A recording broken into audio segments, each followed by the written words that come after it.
lives. And there have been demonstrations, the link over there is a little movie where it's shown that you can actually upgrade a false malified Java package. It's very scary. Now your computer is compromised.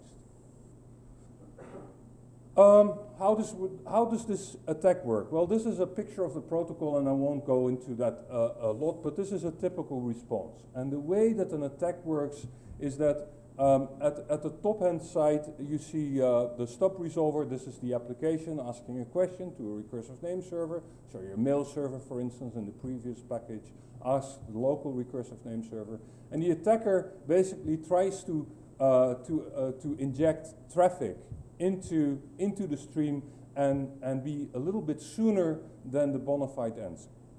That's how the attack works. And your success depends on the speed of your network and the speed of your program and the number of ports that are outstanding, all technicalities. The odds can easily be calculated using a formula called the birthday paradox chance thing. I'm losing track of the words here, but that is not important. The bottom line is that if you have a DNS implementation, you can actually calculate how long it takes for an attacker to be successful. And there are several ways in classic DNS to mitigate this type of attack. But still, there is a whole range of time slots in which an attack can be successful. And it's a game of odds. That is, in a sense, the problem that we have with DNS today. Defense is a game of odds. The attacker might still get through. Regardless of these numbers, if you really crank up your classic DNS implementation security high, then realistically, the odds of an attacker getting through on your network is it will take him about a month to have a 50% chance. It's a game of odds. And the attacker, they have all the time. There are millions of servers. They only need to catch one and redirect the traffic for one bank.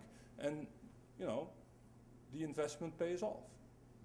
We are dealing with people who have time and resources and so on and so forth.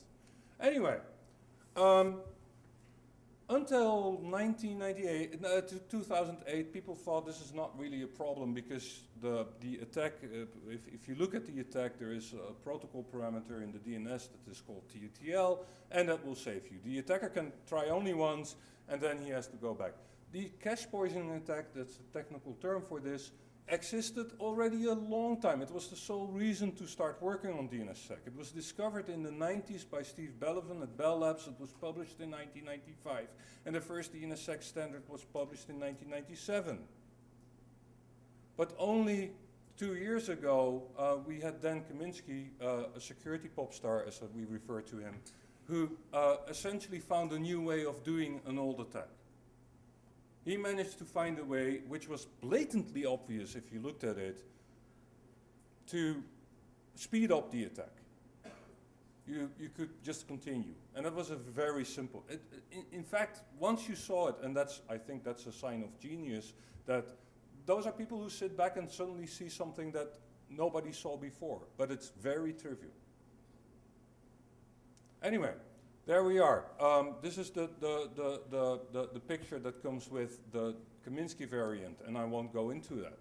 But people said, you know, the Kaminsky attack, come on guys, this is all FUD. It's purely academic. Somebody put this on a paper, wrote a nice security paper on it, and you know, in real life, we don't see that.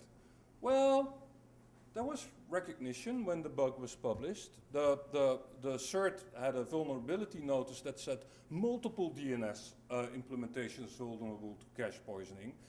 Point was, this was really a protocol bug and not an implementation bug. Now you can say, okay, there is a CERT. Who cares? There are, the CERT number here is 800,000. There are 800,000 CERTs, and not all of them are as serious in real life. Well, In July, and this was before the conference paper was presented, there was already exploit code, freely available on the internet under BSD-like license, I believe. The Metasploit, you can download it very easily. You know, it's very easy to operate and very easy to work on. And this was not the only packet.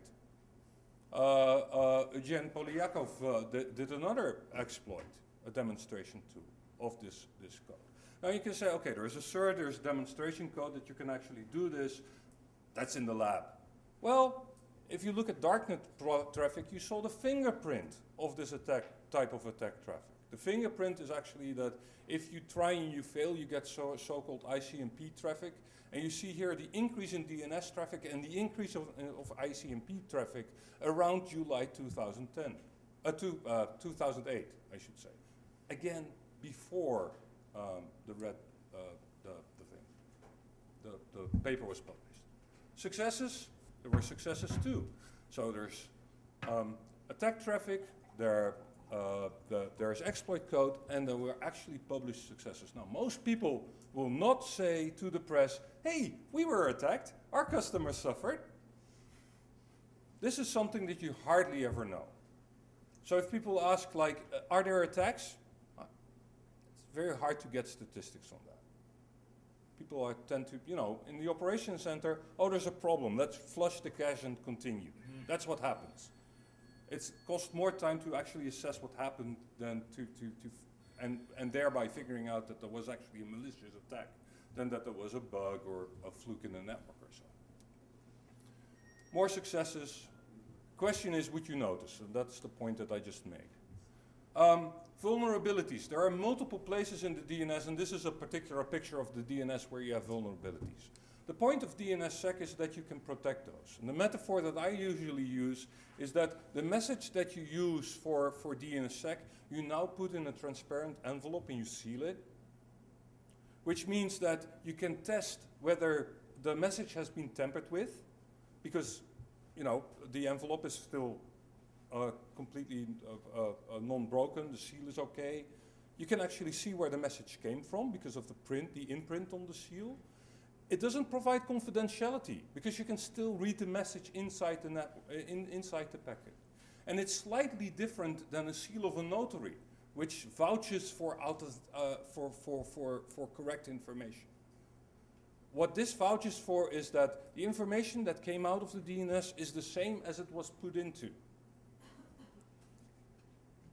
Anyway, where is it supplied? Well, at the beginning, before data is put into the DNS, this envelope is applied, and it can be opened and checked on correctness at the end of the chain. I see that I still have 3 minutes. Well, that's a challenge.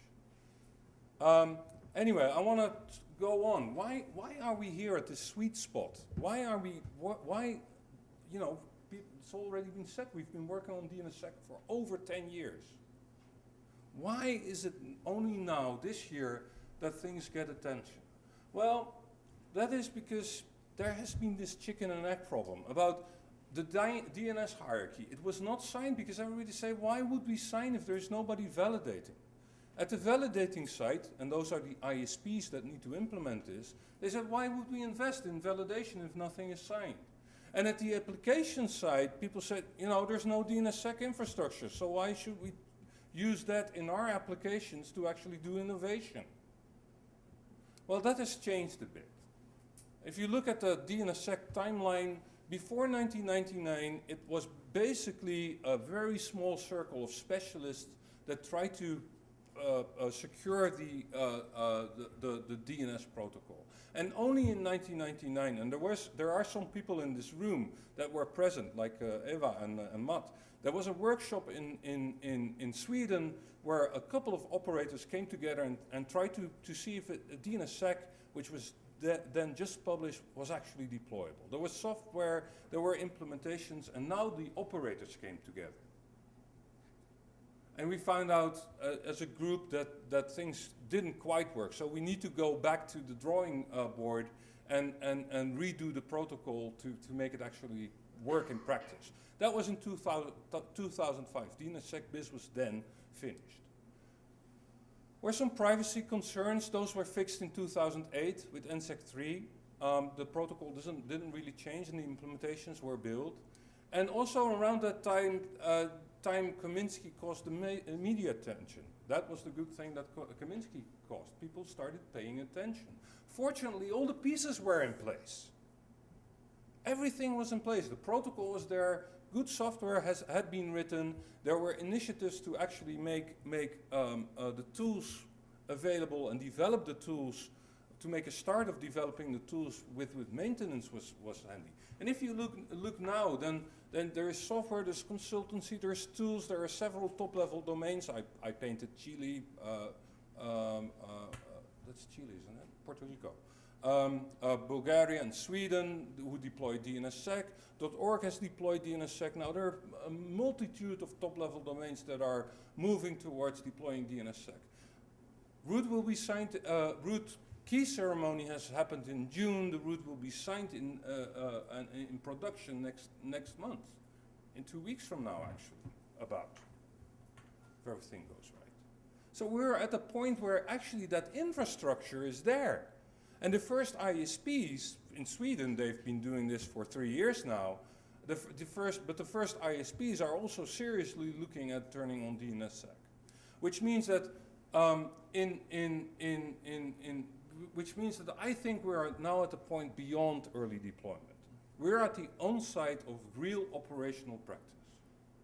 This is turning serious now as we speak. And the good thing about that is that the DNS can now start to move toward application. Because application developers, guys like Firefox, Skype, or the Windows, Microsoft and Apple, will be able to start to rely on the availability of DNSSEC on a fairly global scale. And that means that you have something that is very important. You have new opportunities for innovation and trust in the network. You are not working with the deployment of DNSSEC, you're not working only on the problem of securing the DNS, which was the problem that we set out to fix in the first place. But now you've got a secure DNS, you also got the infrastructure on which to build innovations and do new, cool stuff if it comes to trust in the internet. And with that, I want to leave it. And if you have questions, you can ask them now, or that's my email address.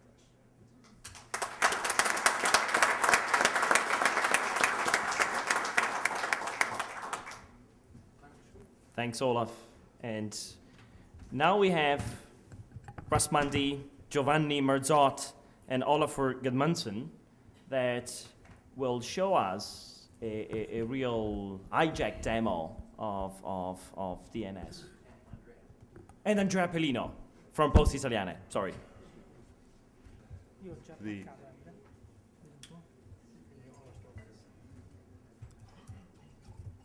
As Olaf was showing us in his talk, the DNSSEC is vulnerable to all kinds of injection attacks.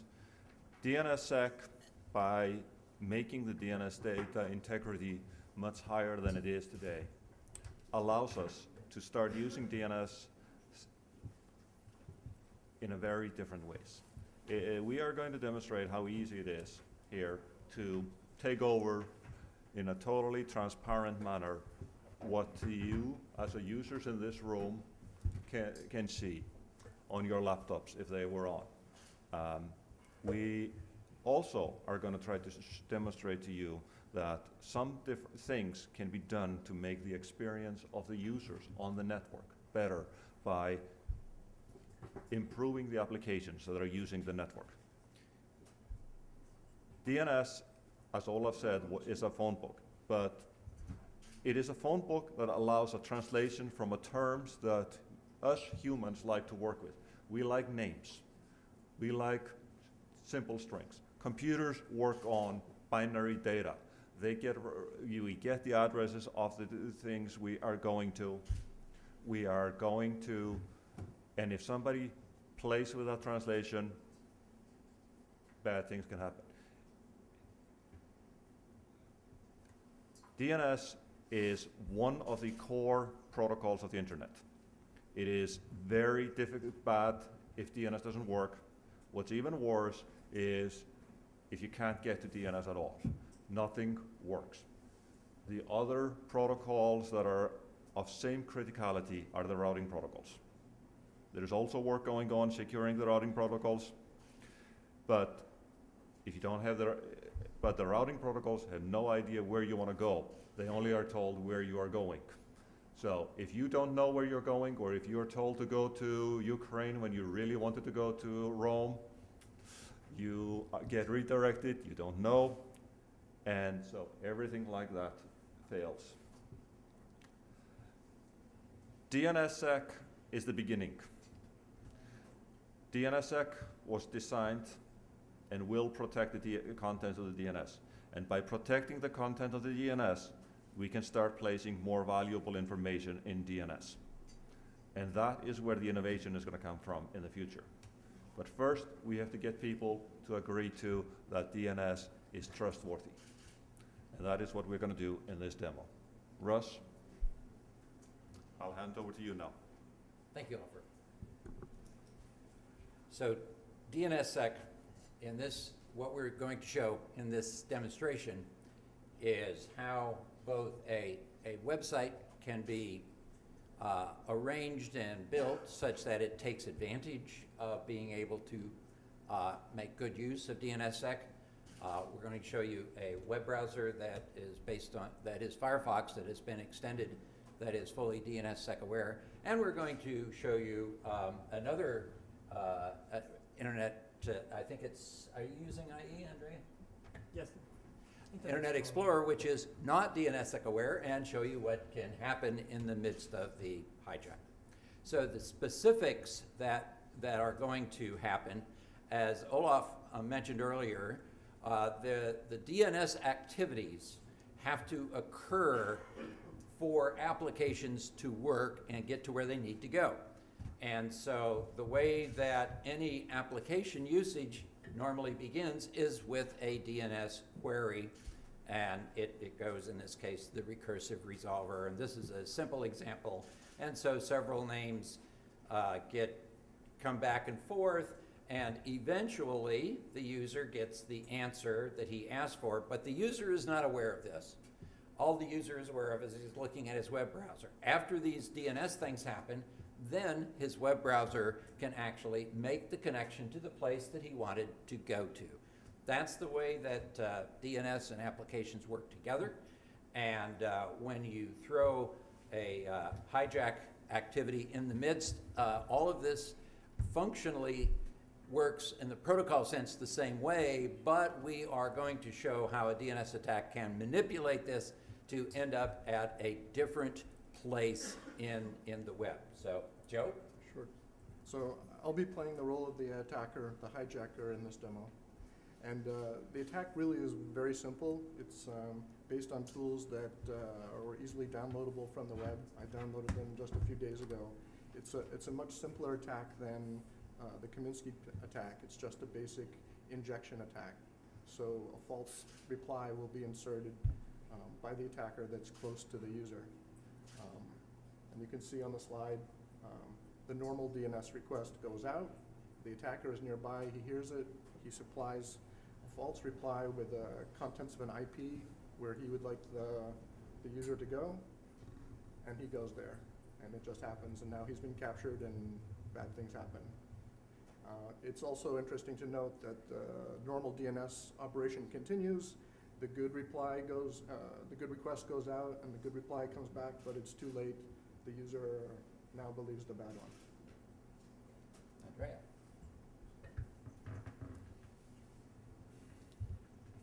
So Andrea is going to go to... We are trying to show the my screen.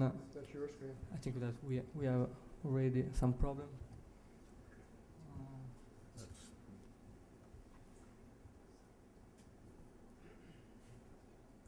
That's still your screen. Still my screen over there. You might want to switch places with Yeah. Russ because Okay, so Unfortunately, I Well- think that we have to use the B plan. so plan B. So show Okay. the DNSSEC and aware client directly on your PC. Okay, so Plan B, since we weren't able to get the screens split here, I will show you the website that we're using, which is the project website for our activities of DNSSEC deployment, which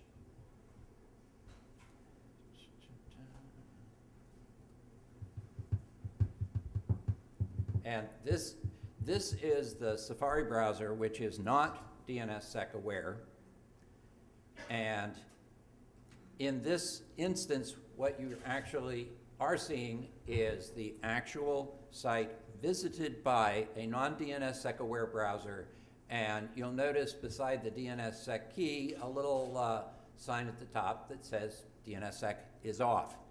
This is the enhancement of the website that I was mentioning earlier. So the user actually gets information from the website that the website has detected that it is not being accessed by a DNSSEC aware browser. Now I will show the same website with a DNSSEC aware browser. This is Firefox enhanced to be fully DNSSEC aware of all links, all content on the page. Now, the most visible difference is that you see the DNSSEC check mark there, indicating that the website has detected that it is being accessed by a DNSSEC aware browser.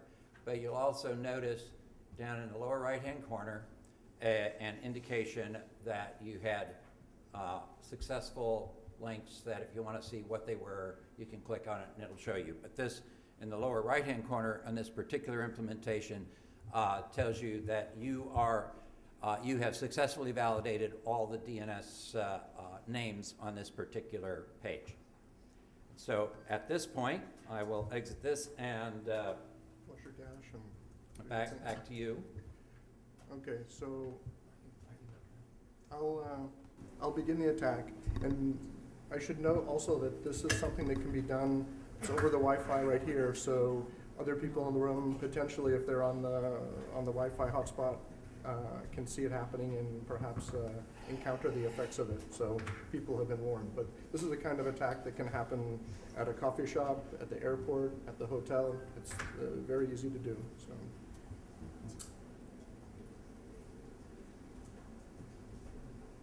And it has now been started. Did you clear your cache? Since I'm on the screen, I'm going to go for it without it. So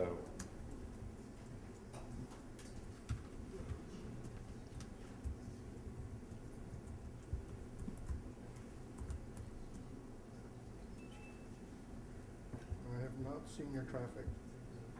So basically the agent that's running here at the hijack site is looking for the query of his that goes out on the net, and when it sees the query, then it sends the false reply you're back. not seeing the query. No, but I think you need to start from an empty environment for your DNS cache. I'm sorry? Oh. Well, we worked before when we were doing it from the Windows box. So. Not set up to flush. Like restarting the thing. Maybe we should move to his machine. Yeah, just bring your machine down. Yeah. Yeah, that's, sounds like a plan. I would have done that if I Yeah, had known. that's an important thing. Right. Of course, Russ's machine is immune to the attack, so. Here, that's.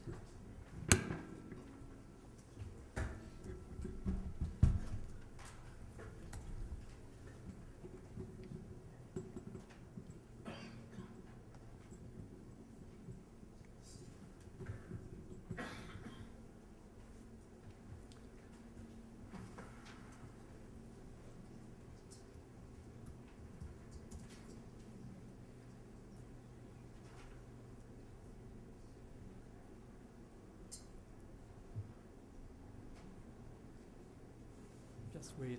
The system is rebooting.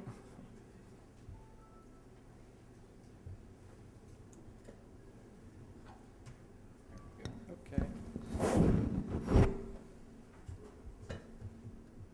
Okay, so this is the naive user.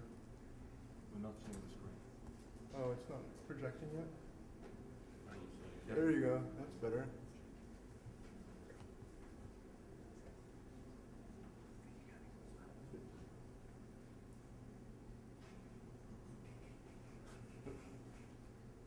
I got him. Okay. I got him. So Okay. I see his request. And now there's a new story there. Where did that come from? Oh, it's quite amazing news. Please, Steve, can you confirm it? And that's we have quite different piece of news by this website, and it's very interesting to note that just the initial part of just this piece of news has been changed, and not the rest of the page. And as in any good attack, this is actually plausible that he said this, because DNSSEC doesn't solve world hardware.